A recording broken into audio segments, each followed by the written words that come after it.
생명을 주시는 거룩하신 하나님, 복된 주일을 맞이하여 주의 종들이 엎드리며 예배합니다.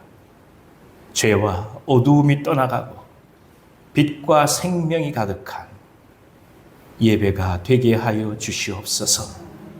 마음과 뜻과 정성을 다하여 예배하오니 오직 성부, 성자, 성령 하나님께서 저희 모두의 예배를 받으시옵소서. 이 모든 영광을 받으시옵소서. 예수님의 이름으로 기도하옵나이다. 아멘.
교동문 26번 시편 50편 말씀을 교독하겠습니다.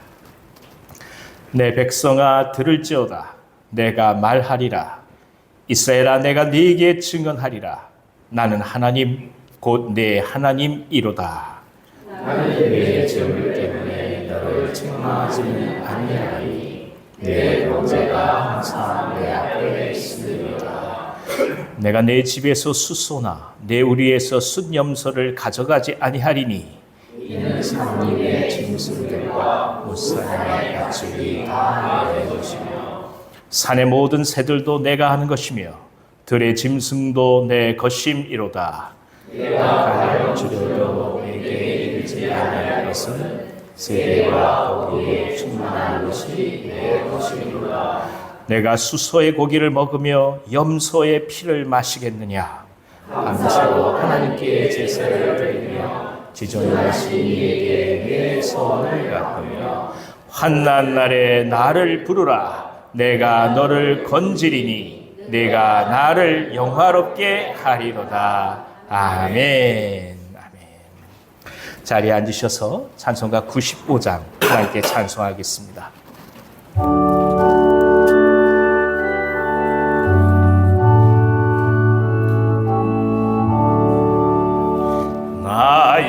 나의 기쁨 나의 소망 되시며 나의 생명이 되신 주 밤낮 불러서 찬송을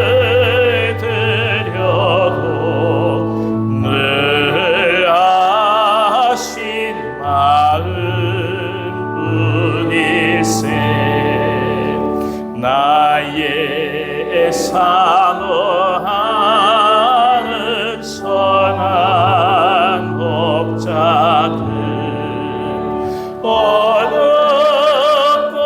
꽃다운 동산에 양의 무리와 늘 함께 가셔서 기쁨을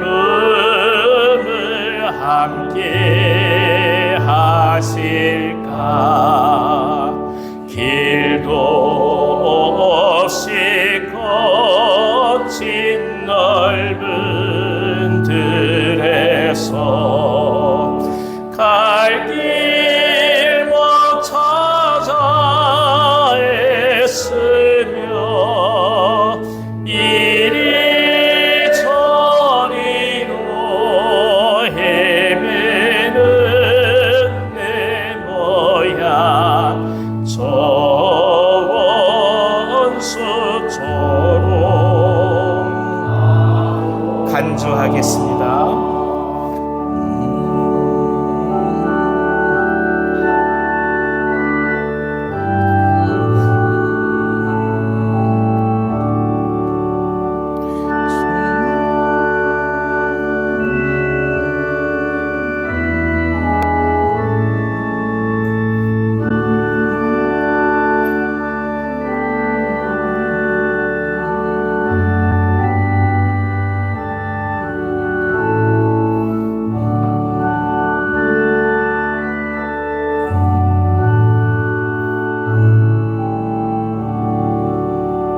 주의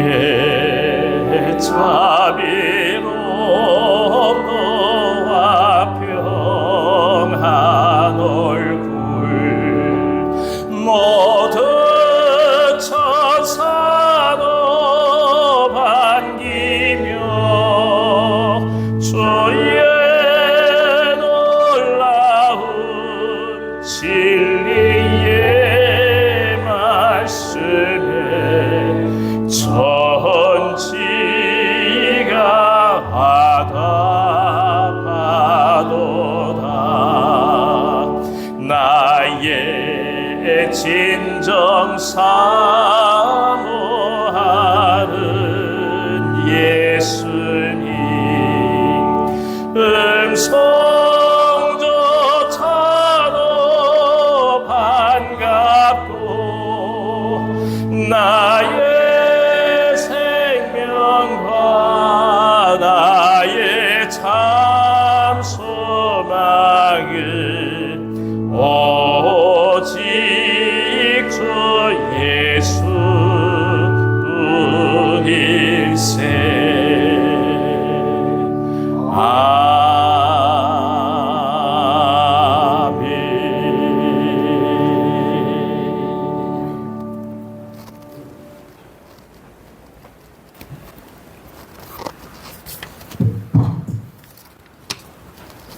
너희는 인생을 의지하지 말라. 그의 호흡은 코에 있나니 새말 가치가 어디 있느냐. 아멘. 생명의 주인 되신 하나님, 모든 것이 다 주님의 것인데요. 주여. 제 것은 하나도 없는데요. 내가 끌어안고 내 거라고 움켜쥐고 주인 행세하며 살고 있지는 않은지요. 이 시간 예배를 통해 돌아보게 하시고 하나님과 올바른 관계로 회복되어지기를 기도합니다. 굳은 마음과 습관적인 예배의 껍질을 벗고 간절함과 목마름으로 온 마음 드리는 예배되게 하소서. 우리 내면에 깊은 영적 만남이 있게 하시고 이 시간 살아있음에 감사하며 오직 주님과 함께하는 삶으로 만족하게 하소서. 생명을 사랑하시는 주님의 마음을 품고 생품 기도로 순종합니다. 기도하고 있는 그들이 주님 안으로 한 발짝 들어오는 오늘이 되게 하소서. 갈등과 대립으로 나뉘어 쪼개져 두려움과 불안의 상황 속에 던져졌던 이 나라를 긍휼히 여기사 주여. 새 지도자를 세우셨사오니 하나님의 뜻과 정의와 공의가 온전히 뿌리내리도록 도와주시옵소서. 하나님이 택하시고 부르심으로 세우신 목사님, 하나님의 능력과 성령의 기름 부음으로 충만케 하셔서 복음과 구원의 사역을 온전히 감당하게 하여 주시옵소서. 아멘. 찬송 받으시기를 너무도 기뻐하시는 주님께 늘 몸과 마음으로 기쁨을 올려드리는 성가대와 기약부의 헌신을 기억하여 주소서. 평강의 복으로 쏟아부어 주소서. 만약 오늘이 마지막이라면 무엇이 가장 중요하고 간절할까요? 우리 모두 부활의 소망과 신앙을 가지고 이 땅에서도 하나님 나라에서 살고 영원한 하나님의 땅에 살기를 생명의 주인 되시는 예수님의 이름으로 기도드립니다. 아멘.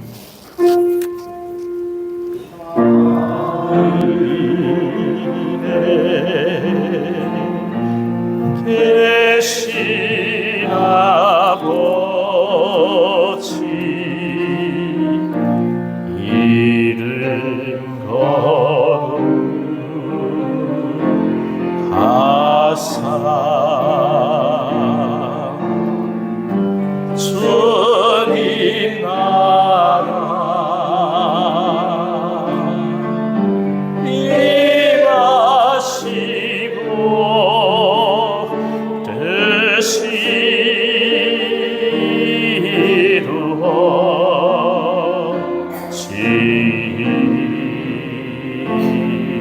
이루어지이다.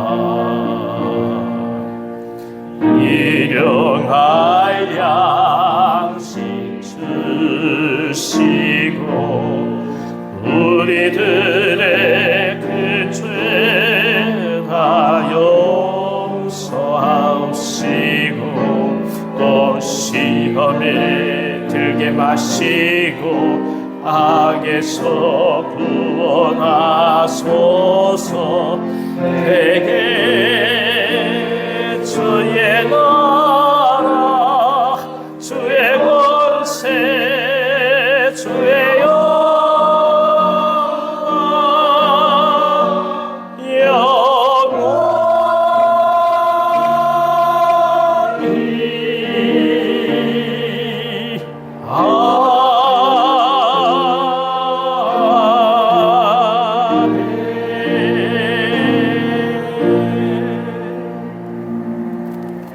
아멘. 오늘 저에게 주시는 하나님의 말씀은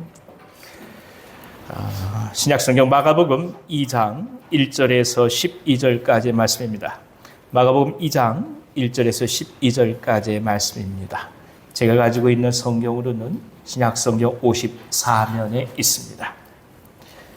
봉독해 드리겠습니다.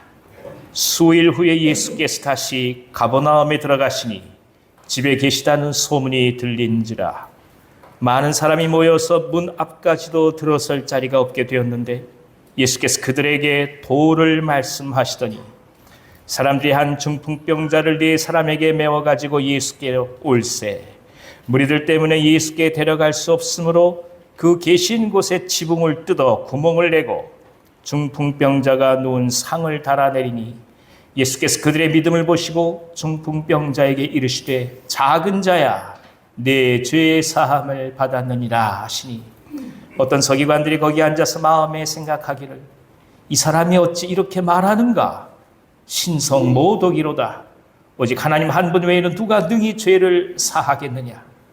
그들이 속으로 이렇게 생각하는 줄을 예수께서 곧 중심에 아시고 이르시되 어찌하여 이것을 마음에 생각하느냐. 중풍병자에게 내 죄의 사함을 받았느니라 하는 말과 일어나 네 상을 가지고 걸어가라 하는 말 중에서 어느 것이 쉽겠느냐.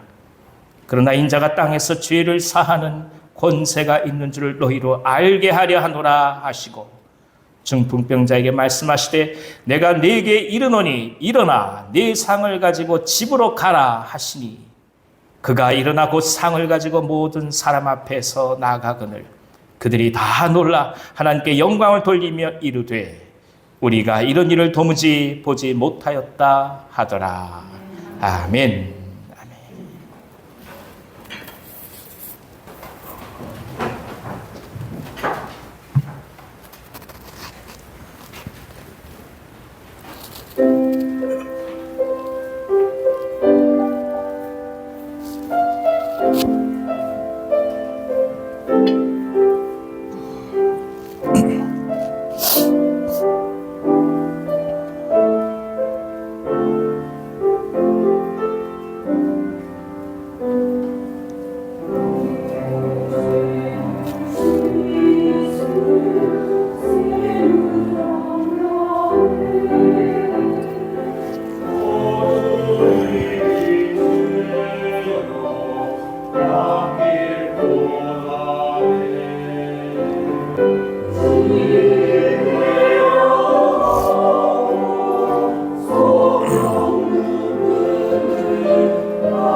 아멘. 하나님 앞에 감사의 박수 올려드리겠습니다. 할렐루야. 감사합니다. 하나님께 고맙습니다. 감사합니다. 샘물과 같은 보혈이었습니다. 참 감사합니다. 여러분 잘 지내셨습니까? 예, 비가 많이 왔는데 어떻게 댁은 괜찮으신지 모르겠습니다. 옆에 계신 분들 한번 인사 나눠주시겠어요? 주님의 이름으로 사랑합니다. 주님의 이름으로 축복합니다. 감사합니다. 예수님께서 사람들에게 많은 기적을 베푸셨는데 그 기적을 해석하는 방식이 사람들과 예수님이 달랐다. 그것이 지난 주간에 우리가 함께 나눴던 말씀이었습니다. 예수님이 전하고자 하신 것은 근본적인 죄로부터의 구원이었습니다. 반면 사람들에게는 현실적인 고통에서 하루빨리 벗어나는 실존적인 문제의 해결이었습니다. 곧 기적적 사건에서 얻어지는 회복 그 자체가 가장 중요했다는 것입니다. 나무라는 것이 아니고 그것이 인간이라는 얘기입니다. 이것이 결국 예수께서 자리를 피하신 이유가 되었고 홀로 깊은 한적한 곳에서 기도하신 이유가 되었습니다. 이후 시간이 얼마 지난 다음에 예수님은 다시금 가버나움으로 돌아오셨습니다. 그리고 계속해서 하나님 나라 그리고 복음을 전하기 시작하셨습니다. 그 중에 한 집에 들어가서 말씀을 전하신 것이 오늘의 내용입니다. 예수님은 어떤 메시지를 전하셨을까요? 그리고 예수께서 이 메시지를 전할 때 어떤 일들이 일어났을까요? 성령께서 오늘 이 말씀으로 저희 모두 가운데 은혜 주시기를 원합니다. 여러분 다 같이 3절부터 4절을 읽어주십시오. 사람들이 한 중풍병자를 4사람에게 메어가지고 예수께로 올세 무리들 때문에 예수께 데려갈 수 없으므로 그 계신 곳에 지붕을 뜯어 구멍을 내고 중풍병자가 누운 상을 달아내리니 사람들이 많이 모인 집에서 예수께서 강론하실 때에 갑자기 지붕이 뜯겨지기 시작했습니다. 흔한 일은 아닙니다. 물론 팔레스타인의 지붕은 대들보를 놓은 다음에 그 위에 작은 나무들을 걸치게 됩니다. 그리고 밖에 진흙으로 발라서 굳힌 것이기 때문에 마음만 먹으면 쉽게 뜯을 수 있는 구조였습니다. 아마도 온갖 진흙과 먼지가 홀에 가득하게 되었을 것입니다. 사람들은 무척 놀랐겠죠. 더군다나 중풍병자와 그리고 그 친구들이 살고 있는 집이 아니었으니까 타인의 집을 선교하는 행위로 볼 수도 있습니다. 그러니까 오늘날 말로 얘기하면 심각한 범죄 행위가 될 수도 있는 것입니다. 그럼에도 불구하고 이 당사자들은 이 일을 감행했습니다. 무슨 뜻이겠습니까? 먼저 주목할 것은 이 중풍병자와 친구들이 예수님께 나아가는 사건에서 한 가지 장애가 발생했는데 그것은 다름 아니라 말씀을 들으려고 모여든 사람들 때문에 예수께 갈 수 없었다라는 것입니다.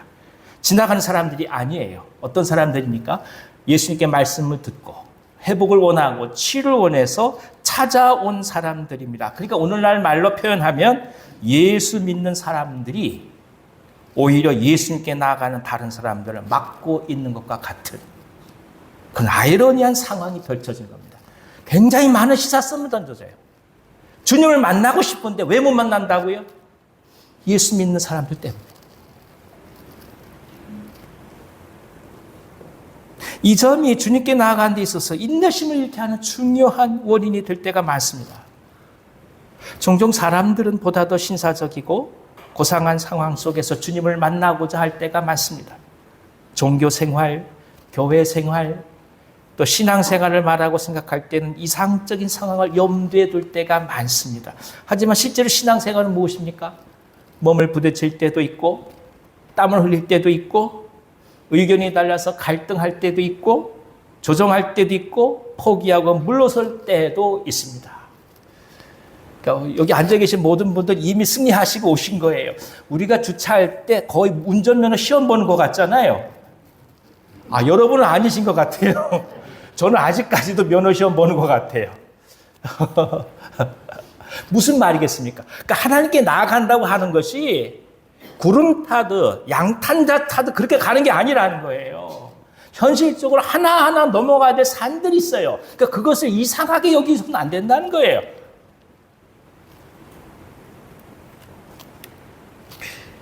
진리를 향해 걸어가기 때문에 감수하는 겁니다.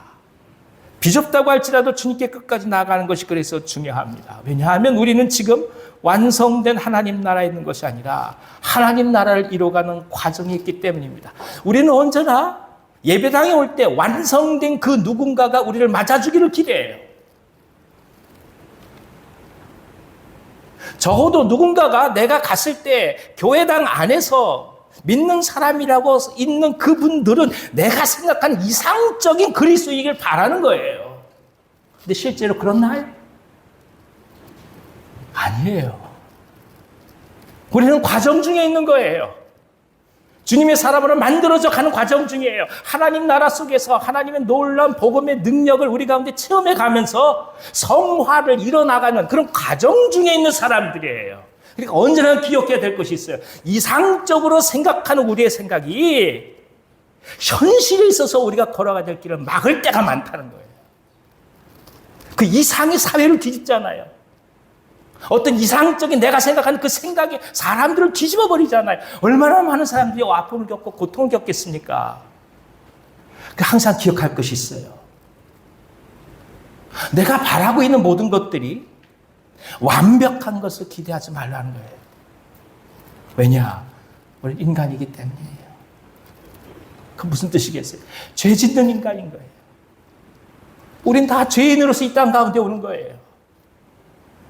용서함 받았다고 하나, 의인으로 칭함받았다고 하나, 또 죄를 지어갈 수밖에 없는 그런 존재들이에요. 그래서 정갈백은 이를 갖고 뭐라고 얘기합니까? 죄를 지어갈 수밖에 없는 의인이라고 표현하는 겁니다. 이것이 성숙함이에요. 복음은 모두를 만족시키면서 긍정적으로 인정할 만한 환경과 상황 속에서 증거되어 오지 않았습니다. 바울은 끊임없이 미쳤다는 소리를 들었어요. 제정신이 아닌 사람 취급을 받았습니다. 하지만 그런 상황 속에서 주님을 전했던 것 아니겠습니까? 전도를 한다는 것은 엄밀히 말하면 신뢰를 감수하고 사람들의 시간과 공간 안에 뛰어드는 것 아니겠습니까? 그래서 이 중풍병자의 사건은 오늘 우리가 복음을 들고 세상을 대하는 삶의 자세를 다시금 생각하게 합니다. 이상적이라고 생각하는 우리 교회에 대한 생각이 현실 속에 살아가는 교회를 부정하지 않도록 우리 내면을 다스려 나가는 것이 또한 성숙의 과정인 것입니다. 그러니까 당신이 이상적인 교회를 찾으면 찾을수록 방황하게 돼요. 당신이 이상적인 그리스도 상을 누구에게서 발견을 원하면 원할수록 당신은 떠돌게 돼요. 신앙생활은 이상을 찾아가는 게 아니에요. 신앙생활은 무엇입니까? 현실 속에서 나를 용서해가는 주님의 사랑을 발견해가는 거예요. 그것이 교회예요. 또 하나 이렇게 할 수 있는 이유는 예수님에 대한 강력한 희망을 품었기 때문임을 우리는 인정해야 합니다. 내 집이라고 한들 누가 함부로 지붕을 뜯을 수 있겠습니까? 못 뜯습니다. 함부로. 타인의 집이라면 더더욱 할 수가 없습니다. 그럼에도 이런 모험을 감행한다는 것은 적어도 침상째 지붕을 뜯어서 주님 앞에 나아가면 무엇인가 해답이 있을 것이라고 사람들이 믿었다는 것입니다. 생각하고 믿음은 다릅니다. 생각은 그저 느낌에 지나지 않습니다. 하지만 믿음은 그런 일을 때로는 무모하리만큼 앞뒤 재지 않고 실행하게 만드는 것입니다. 침상을 들고 나오는 선택을 하는 것입니다. 예수님께 나아가면 나을 텐데 고민하는 것이 믿음이 아니란 뜻입니다. 그런 의미에서 중풍병자 4명의 사람들은 참된 믿음이 무엇인지를 명확히 보여주고 있습니다. 사실 우리는 지금 수많은 문제들을 겪습니다. 하지만 적어도 이 문제가 주님 앞에 나아가면 해결되리라고 믿고 나아질 것이라 믿는다면 망설이지 말고 나와서 실행해가는 은혜가 우리 가운데 가득하기를 기원합니다. 일단 발걸음을 떼야 합니다. 시집 가기를 원하면 빨리 선을 보셔야 되는 거예요. 맨날 왜 저보고 와서 기도해 달라고 그럽니까? 당신이 빨리 선을 보세요. 우리 아들 장가 못 든 아들 있다고 그 아들 빨리 선 보라 그러세요. 예. 이게 중요한 거예요. 믿음으로 기도하고 고백하면 발걸음을 떼는 거예요. 지붕을 뜯는 거예요. 그렇게 나간다는 겁니다. 왜냐? 주님께서 고치신다는 희망이 있으니까요. 아울러 때로는 남의 집 천장을 드러내야 하듯이 이것이 정말 필요하다면 신뢰하는 것 같고, 자존심 상해도 그것을 선택할 수 있는 용기가 있어야 한다는 것을 말씀합니다. 오늘 우리들의 표현으로 빌어보자면 이런 거예요. 아쉬운 소리를 해야 되는 거예요. 예. 자존심 강하면 아쉬운 소리 못 해요. 근데 아쉬운 소리 해야 해요. 왜일까요? 사람 살리려면 그렇게 하셔야 해요. 쉽게 부탁할 수 있는 것이 아닙니다. 그러나 사람 살리는 일이니까 그렇게 합니다. 자식을 낳은 부모가 위대한 이유가 여기에 있습니다. 아이를 키우는 사람은 아이를 위해서 자존심 그따위 정도는 문제가 되지 않습니다. 내 자식 살리는 것이 중요하기 때문입니다. 생명을 대하고 사람을 살리는 일이니까 얼굴이 화끈거려도 실행을 하는 것입니다. 단순히 에티켓의 문제가 아니라 이것은 살고 죽는 생존의 문제이기 때문입니다. 아울러 중풍병자 네 사람이 한 마음이 되었다라고 하는 삶의 공동체가 우리는 이 말씀 속에 이루어졌음을 봅니다. 그러니까 무엇입니까? 놀라운 기적의 역사에 무엇이 있다고요? 공동체가 있는 거예요. 물론 제일 중요한 것은 중풍병자의 의지입니다. 나 그렇게 하고 싶지 않아. 너희들한테 이렇게 짐 맡기고 싶지 않아. 내가 이 모습 사람들한테 보이고 싶지 않아. 이러면 할 수 없는 거예요. 그러나 적어도 이 사람은 낮고자 하는 의지가 있었던 거예요. 그리고 그 의지를 존중한 4명의 친구들이 있었던 거예요. 함께 뜻이 어우러질 때 실행이 가능한 것입니다. 마음이 나눠졌다면 이 기적은 일어나지 않았을 거예요. 적어도 어느 누군가의 아픔이 내 자신의 아픔이라고 생각할 수 있는 공감성의 확장이야말로 이 시대를 보듬어 갈 수 있는 열쇠가 되는 것입니다. 그래서 더더욱 우리가 소중합니다. 교회 공동체가 귀합니다. 함께 기도하고 함께 슬퍼하고 함께 기뻐할 수 있는 것은 결국 오늘 우리가 어떤 상황에 처한다 할지라도 마음을 모을 수 있는 믿음의 동역자로 우리가 서 있기 때문입니다. 결국 이 공동체의 의미가 공동체적으로 사람을 살리고자 하는 강력한 이 의지가 예수님에게 열답이 되었습니다. 예수님은 그들을 마다하지 않으십니다. 5절을 다 같이 읽어주세요. 예수께서 그들의 믿음을 보시고 중풍병자에게 이르시되 작은 자야 내 죄 사함을 받았느니라 하시니, 아마도 현재 이 사람이 겪고 있는 이 중풍병의 원인은 죄에 있었던 것으로 여겨집니다. 병의 원인은 많이 다양하겠죠. 근데 이 경우에 있어서만큼 죄 때문에 온 병인 것으로 여겨집니다. 전통적으로 히브리인들은 뇌경색이나 뇌출혈 등에 의해서 몸을 움직이지 못하는 것을 죄와 밀접하게 보아왔습니다. 그 당시엔 지금과 달라서 아마도 몸을 함부로 사용하는 방탕과 무분별한 생활을 살던 사람이 어느 날 질병이 찾아와서 움직이지 못하게 된 것을 죄에 대한 심판의 결과로 본 듯합니다. 여하튼 핵심은 이 죄와 누워있는 무기력과의 밀접한 관련성을 보았다는 뜻입니다.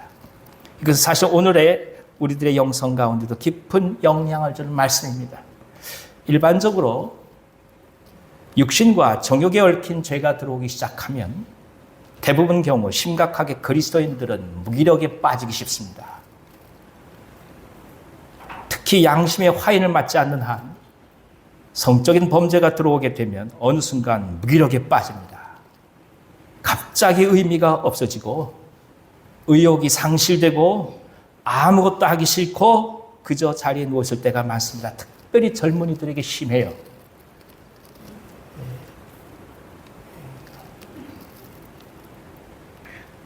사귀다가 헤어지면 젊은이들이 이혼한 줄 착각해요. 굉장히 중요한 일이에요. 그러니까 우리가 믿음 생활하는 사람들이라면 이 문제가 다가올 때 굉장히 사람을 무기력하게 만들어요. 그래서 우리가 무기력할 땐 한번 돌아봐야 돼요. 이 문제가 나를 지금 걸고 있는지는 생각해 봐야 한다는 겁니다.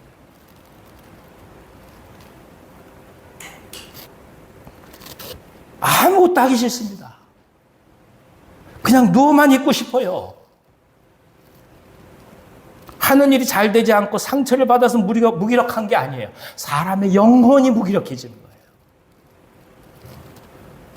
결국 성령의 도우심이 있어야 하고 기도하며 말씀에 깊이 사로잡혀야 하는 이유가 여기에 있습니다.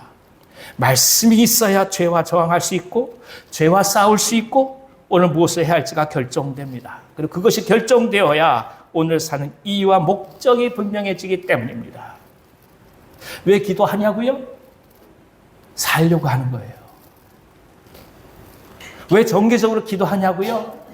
그러지 않으면 죽으니까 기도하는 거예요. 해도 되고 안 해도 된다고요? 당신 아직 죽는 게 뭔지 모르는 거예요. 왜 그토록 믿음의 선진들이 엎드리면서 하나님을 찾았을까요? 그렇게 해야만 살 수 있었기 때문이에요.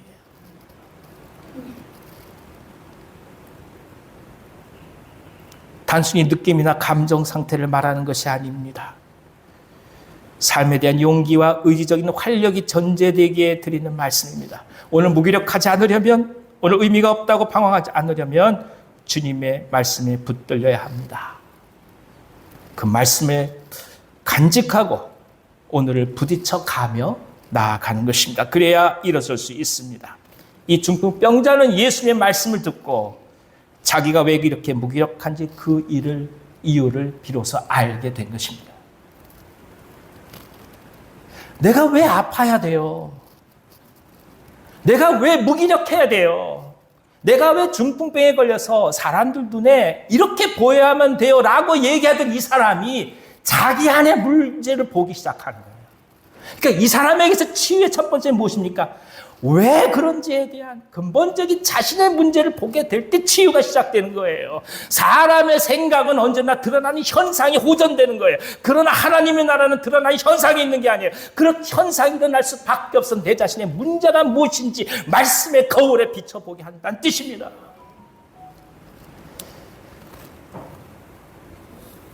이제 비로소 예수님의 치유를 경험합니다. 예수님도 이를 아시고 그에게 말씀하세요. 죄 용서를 선포하신 겁니다. 너 왜 그렇게 살았어? 얘기하는 게 아니에요. 너 왜 그런 죄를 졌어? 나무라지 않으세요. 내 죄 용서함을 받았느니라. 질병이 낫는 것은 주위의 사람들 통해서도 이루어질 수가 있습니다. 부모가 원해서 자식의 병이 낫기도 합니다. 하지만 죄 용서는 본인의 고백과 용서에 대한 간청 없이는 불가능합니다. 그 성경에는 언급되어 있지 않지만 이 중풍병자는 깊이 죄 용서에 대한 은총을 예수님께 구했던 것입니다. 이 예수님은 그의 믿음을 보시고 죄 용서를 선포하셨습니다. 우린 여기서 인생의 깊은 문제를 바라보신 하나님의 관점이 무엇인지를 깨닫습니다. 사람은 언제나 지금의 현실적 문제 해결에 초점이 맞추어집니다. 그럴 수밖에 없습니다. 고통의 극복과 새로운 희망을 소망합니다. 적어도 하나님과의 만남을 통해 길을 발견하기를 원하고 혼돈스러운 생각과 마음의 질서를 찾고 흔들리지 않는 길을 가기를 원합니다. 당연한 얘기예요. 그것이 인간입니다. 하지만 이 모든 발걸음의 출발은 근본적인 우리 자신들의 문제가 해결되지 않는 한 요원한 것임을 다시금 주님은 가르치십니다. 쉽게 질병이 나았다고 예수님이 선포할 수 있는 것 아니겠습니까? 예수님은 그렇게 선포하면 그만인 거예요. 충분히 그러실 수 있는 분이에요. 하지만 생각해 보세요. 이 중풍병자가 그렇게 병에서 나았다고 한다면 그가 온전한 몸으로 과거의 죄를 향해 다시 나아가지 않는다고 누가 보장을 하겠습니까? 핵심은 질병이 낫고 온전해지는 것이 아니라 그 영혼의 심연에서 고발하고 있는 내면의 고통스러운 죄의 참소를 어떻게 해결하느냐, 어떻게 씻음을 받느냐는 하나님의 형상의 문제라는 것입니다. 결국 이 문제가 해결되어야 병이 나아도 감사하고 병이 낫지 않아도 감사할 수 있고 자신의 내면을 깊이 발견하고 하나님이 주시는 평강과 진리의 자유를 경험하게 되는 것입니다. 우리가 한국교회에서 존경하고 있는 길선주 목사님이 온갖 종교를 다 섭렵하고도 그 마음속에 신의 존재를 경험할 수가 없었어요. 그래서 목사님이 마지막으로 선택하고 찾아와 봤던 것이 교회예요. 그리고 기도하기 시작했습니다. 아드님이신 길진경 목사님이 훗날 남긴 글이에요. 예수가 인류의 참 구주인지 알려주옵소서라는 말이 끝나기도 전에 방 안에서 옥피리 소리가 방을 진동하더니 요란한 총소리가 흔드는 소리에 선생이 깜짝 놀라는 순간 공중에서 길선주야, 길선주야, 길선주야 하고 3번 부르는 소리를 듣고 너무나 무섭고 떨려서 감히 머리를 들지 못하고 엎드린 자세대로 나를 사랑하시는 아버지시여, 제 죄를 사하여 주시고 저를 살려 주옵소서 하고 기도하였다. 그때 비로소 마음이 터지고 마음이 열려 하나님을 아버지라 불렀다. 스스로 죄인임을 깨달아 방성되고 하였다. 선생의 기도는 그칠 줄 모르고 계속되었다. 마음에는 기쁨이 용솟음 치고 감사한 눈물이 샘물처럼 넘쳐 흘렀다.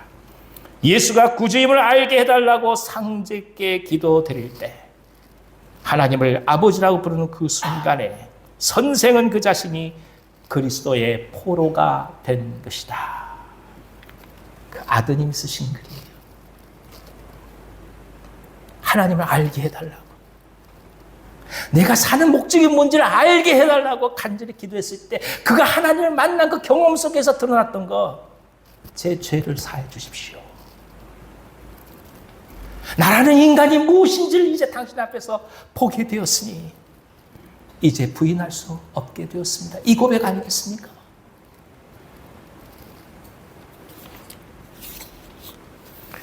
오늘 우리가 이 시대에 갖고 있는 영적인 위기감도 바로 여기 있습니다.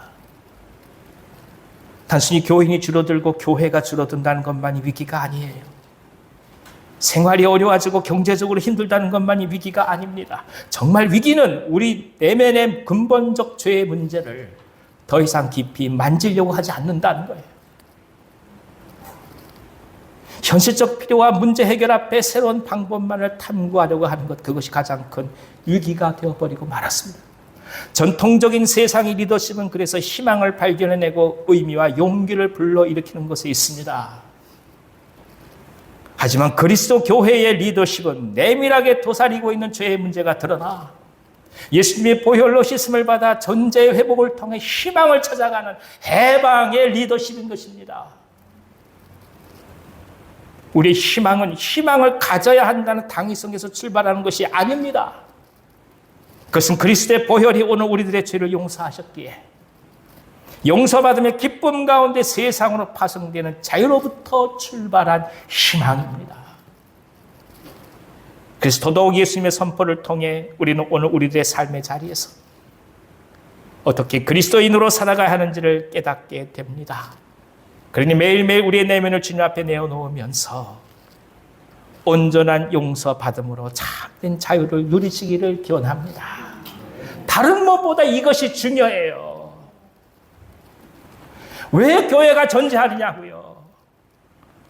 왜 목사라는 직책이 존재하냐고요? 한 가지예요. 우리의 목적은 사람 살리는 거예요. 핵심은 주님 앞에 나아가서 우리 내면을 바라보고 죄 용서를 받아 인생 평생 동안 끊임없이 내면 속의 소리를 갉아먹어가는 이 감당할 수 없는 이 죄의 참소로부터 진정한 자유를 선포하고 나아가는 것입니다. 할렐루야! 그리스도의 은혜와 그리스도의 보혈은 우리 가운데 자유를 허락합니다. 인생 살면서 실수한 것도 있으셨을 거예요. 다른 사람 아파하게 한 것도 많을 거예요. 왜 내가 그랬을까? 후회하는 것도 많을 거예요. 다 주님 앞에 내어드리면서 주님의 용서와 주님의 보혈을 구합니다. 주님 우리 모두 다 덮어주셔서 그리스도의 볼로 다 덮어주셔서 다 눈녹지 녹아지게 하여 주시고 다 도말시켜 주시고 완전히 다 사라지게 하여 주셔서 오늘 진정 주님 앞에 나가서 소망 가운데 기쁨으로 살아갈 수 있는 영적 자유와 실제적 삶의 해방을 주시옵소서. 이 은혜로 주님 앞에 나가는 놀라운 청이 한 주간 가득하시기를 기원합니다. 주님 말씀하세요. 작은 자야 내 죄사함을 받았느니라. 마음 아파하지 마세요. 마음에 간직하고 평생 후회하지 마세요. 오늘 주님께서 오셔서 저와 여러분의 모든 죄를 용서하십니다. 믿고 선포해 가면서 한 주간 넉넉히 인생 가운데 기쁨으로 당당히 승리하는 우리 모두 되기를 간절히 기원합니다. 기도하겠습니다. 하나님 아버지, 믿음 속에서 하나님의 나라를 바라봅니다. 우리 귀한 형제 자매들 가운데 마음속에 큰 무거운 짐들이 계신 분이 있으셨다면 주님 이 시간 오셔서 다 눈 녹듯 녹아지게 하여 주시고 기억의 저편 망각의 바다에 던져주시고 용서하여 주심으로 진정한 자유가 있게 하여 주옵소서. 마음이 가벼워지게 하여 주시고 평강이 넘치게 하여 주시고 세상 가운데 살아갈 때에 두려워하지 않으며 당당하게 삶의 자리에 서게 하여 주시옵소서. 예수님의 이름으로 감사하며 기도하옵나이다. 아멘. 아멘. 다 같이 찬송가 257장 하나님 앞에 찬송하겠습니다.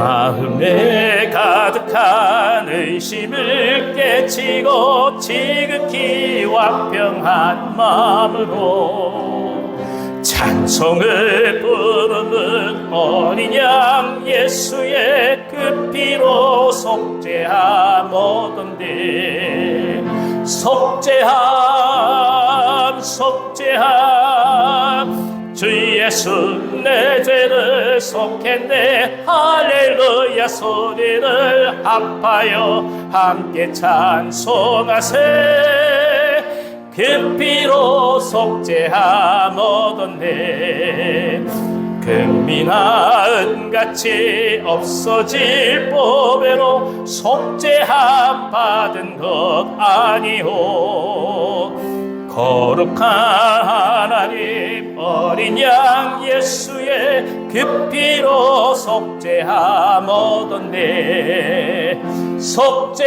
속죄함 속죄함 주 예수 내 죄를 속했네 할렐루야 소리를 합하여 함께 찬송하세 그 피로 속죄함 얻었네 나 같은 죄인이 용서함 받아서 주 앞에 옳다함 얻음 확실히 믿기는 어린 양 예수의 그 피로 속죄함 얻었네 속죄함 속죄함 주 예수 내 죄를 속했네 할렐루야 소리를 합하여 함께 찬송하세 그 피로 속죄함 얻었네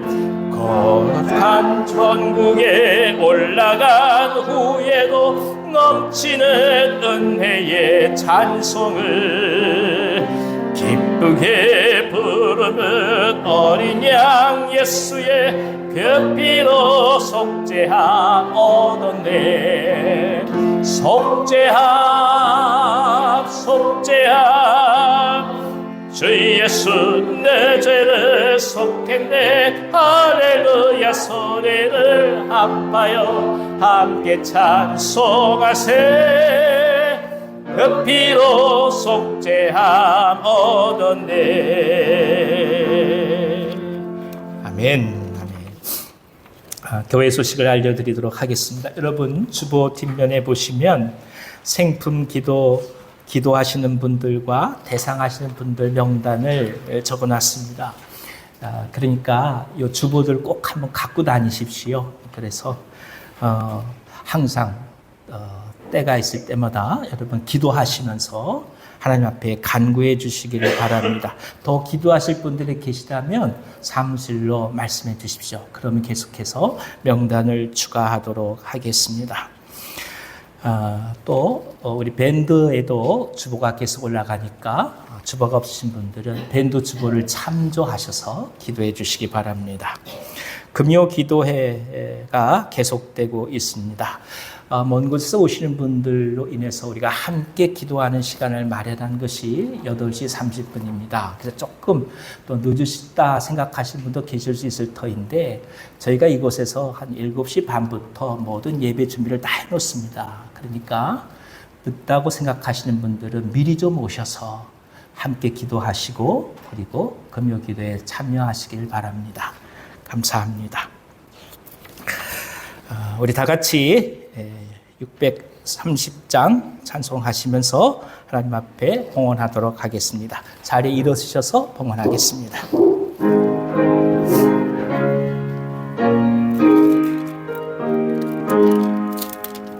진리와 생명 되신 주, 이 몸을 바치옵니다. 믿음과 소망 사랑에 한마음 되게 하소서.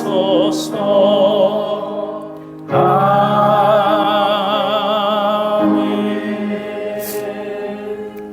거룩하신 하나님, 이 복된 주일에 저희들을 부르시고 은혜 속에서 죄사함의 능력을 경험하게 하시니 감사드립니다. 받은 은혜가 너무나 크고 감사해서 주 앞에 예물을 올려드리오니 받으시옵소서. 기쁨과 감사로 드리는 종들의 심령을 굽어 살펴 주옵소서. 수해로 고통받고 있는 이 땅의 백성들을 위로해 주시고 속히 복구되고 재건되게 하여 주옵소서. 일터에서 땀을 흘리며 수고한 대가를 주님 앞에 드립니다. 노동할 수 있는 시간과 건강을 주신 것을 감사드립니다.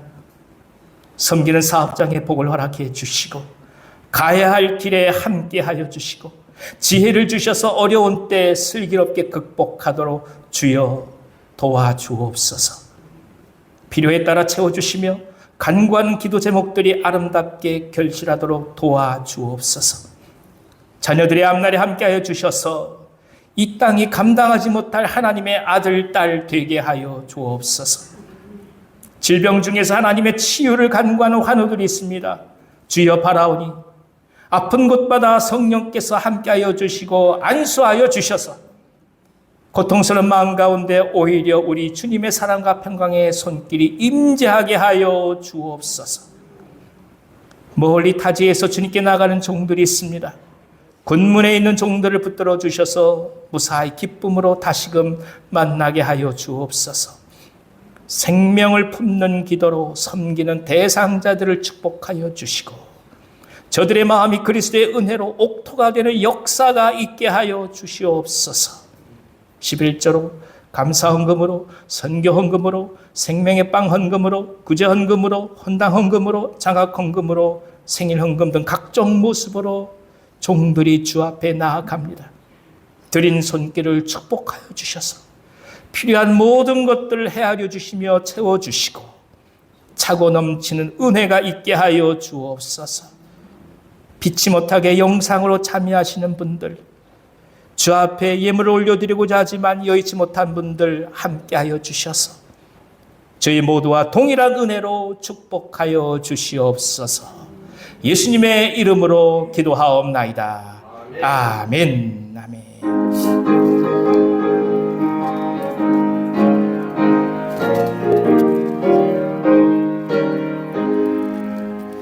익은 곡식 거둘 자가 없는 이때에 누가 가서 거둘까?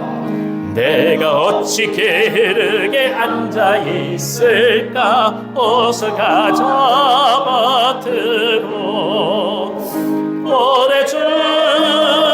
보내주소서.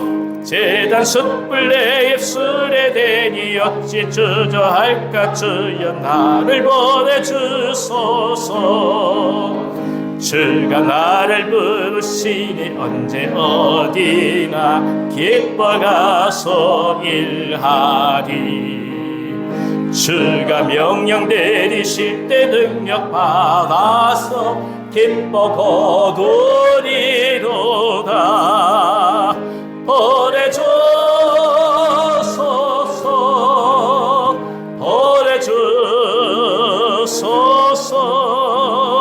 제단 숯불 내 입술에 대니 어찌 주저할까? 주여 나를 보내주소서.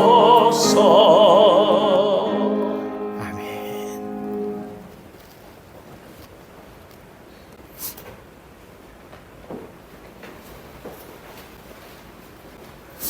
우리와 세상 끝날까지 늘 함께 동행하여 주시라. 우리 주 예수 그리스도께서 주시는 은혜와 변함없이 베푸시는 하나님의 사랑과 성령님이 이루어 주시는 사귐의 교통이 금요일에 주님을 만나 새 힘을 얻고 출현한 삶의 자리로 소망의 발걸음을 내딛는 주의 자녀들 아무날 위해 이제로부터 영원까지 함께하여 주시기를 간절히 축원하옵나이다. 아멘. 아멘.